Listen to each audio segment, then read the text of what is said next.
नहीं महुआ के रस खानी छुआ तारा खत्म बड़ा हो नहीं महुआ तारा नहीं छुआ तारा नहीं महुआ के रस खानी छुआ तारा तारा दिलवा में हमारा तो खोट लागता ये छोटी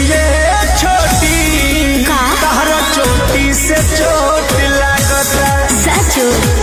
ये छोटी तारा चोटी से चोट लागता बर्दाश्त कर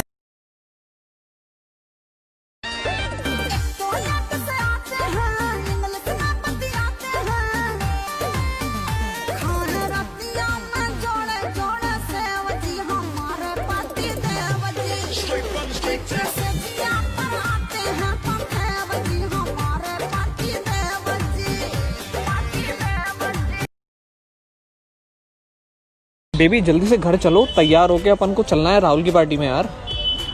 पर बेबी मेरे पास तो कपड़े ही नहीं है। बस इतनी सी बात, तू बस 1 घंटे रुक, मैं अभी जाके राहुल की पार्टी में से होके आता।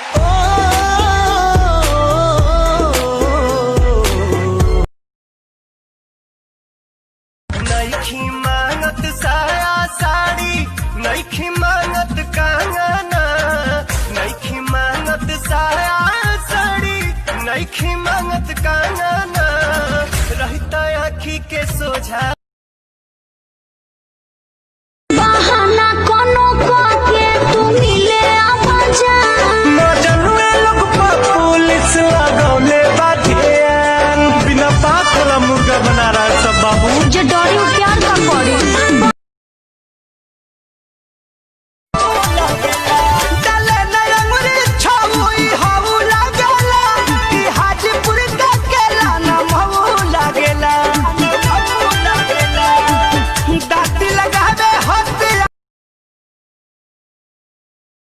बता बड़ी मुरा कर सैया कमर धके दा बहिया सैया कमर धके